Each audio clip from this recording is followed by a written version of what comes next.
Hi friends, welcome back to Khushvi's kitchen. ನೂಡಲ್ಸಿಂದ mixture ಯಾವತ್ತಾದರೂ try ಮಾಡಿದ್ದೀರಾ? ಇಲ್ಲ ಅಂತಂದರೆ ಬನ್ನಿ ಹೇಳ್ಕೊಡ್ತೀನಿ ಹೇಗೆ ಮಾಡೋದು ಅಂತ ನೋಡೋಣ. ಮೊದಲಿಗೆ ನಾನಿಲ್ಲಿ ಹಕ್ಕ ನೂಡಲ್ಸ್ ತೊಗೊಂಡಿದ್ದೀನಿ. ಒಂದು ಪಾತ್ರೆಗೆ ನೀರು ಹಾಕಿ ಬಿಸಿಗಿಟ್ಟಿದ್ದೀನಿ. ಇದು ಬಾಯ್ಲ್ ಆಗಬೇಕಾದ್ರೆ ಸ್ವಲ್ಪ ಉಪ್ಪು ಆ್ಯಡ್ ಮಾಡ್ತಾಯಿದ್ದೀನಿ. ಮತ್ತು 1 ಸ್ಪೂನಷ್ಟು ಆಯಿಲ್ ಯಾಕೆ ಆ್ಯಡ್ ಮಾಡ್ತಾಯಿದ್ದೀನಿ ಅಂದರೆ ಇದು ಸ್ಟಿಕ್ಕಿ ಆಗಬಾರ್ದು ನೂಡಲ್ಸು. ಸೊ ಆ ರೀಸನ್ನಿಂದ ನಾನು ಆಯಿಲ್ ಆ್ಯಡ್ ಮಾಡ್ತಾಯಿದ್ದೀನಿ. ಆ್ಯಡ್ ಮಾಡಿ ಇದು ಬಾಯ್ಲ್ ಆಗಬೇಕಾದ್ರೆ ನಾನು ನೂಡಲ್ಸ್ನ ಆ್ಯಡ್ ಮಾಡ್ತಾಯಿದ್ದೀನಿ. ಇದಕ್ಕೆ ಆ್ಯಡ್ ಮಾಡಿ ಇದನ್ನು ಚೆನ್ನಾಗಿ ಮಿಕ್ಸ್ ಮಾಡ್ಕೊತಾ ಇದ್ದೀನಿ.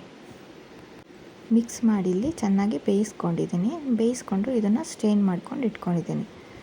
ನಂತರ ಅದನ್ನು ಒಂದು ಬೌಲ್ಗೆ ಟ್ರಾನ್ಸ್ಫರ್ ಮಾಡಿ ಅದಕ್ಕೆ 2 ಸ್ಪೂನ್ಸಷ್ಟು ಕಾರ್ನ್ಫ್ಲವರ್ ಮತ್ತು ಅರ್ಧ ಸ್ಪೂನಷ್ಟು ಪೆಪ್ಪರ್ ಪೌಡರ್, ಅರ್ಧ ಸ್ಪೂನ್ ಅರಿಶಿನ ಪೌಡರ್ ಮತ್ತು 1/4 ಸ್ಪೂನಷ್ಟು ಗರಂ ಮಸಾಲ ಆ್ಯಡ್ ಮಾಡ್ತಾಯಿದ್ದೀನಿ.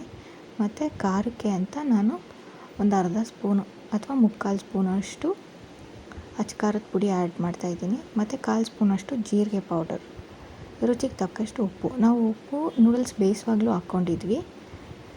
ಇವಾಗಲೂ ಸ್ವಲ್ಪ ಆ್ಯಡ್ ಮಾಡಿ ಸ್ವಲ್ಪ ವಾಟರ್ ಆ್ಯಡ್ ಮಾಡಿಬಿಟ್ಟು ಚೆನ್ನಾಗಿ ಮಿಕ್ಸ್ ಮಾಡ್ಕೋಬೇಕು. ನೋಡಿ, ಈ ಥರ ನೀಟಾಗಿ ಮಿಕ್ಸ್ ಆಗಿದೆ. ಇವಾಗ ನಂತರ ನಾನು ಒಂದು ಪ್ಯಾನ್ನ ಆಯಿಲ್ ಬಿಸಿ ಮಾಡ್ಕೊಳ್ಳೋದಕ್ಕೆ ಇಟ್ಟಿದ್ದೀನಿ. ನಂತರ ಅದನ್ನು ಫ್ರೈ ಮಾಡಿಕೊಂಡ್ರೆ ನೂಡಲ್ಸ್ ಮಿಕ್ಸ್ಚರ್ ರೆಡಿ. ಮಕ್ಕಳಿಗೆಲ್ಲ ತುಂಬ ಇಷ್ಟ ಆಗುತ್ತೆ, ಮಾಡಿಕೊಡಿ. Thanks for watching.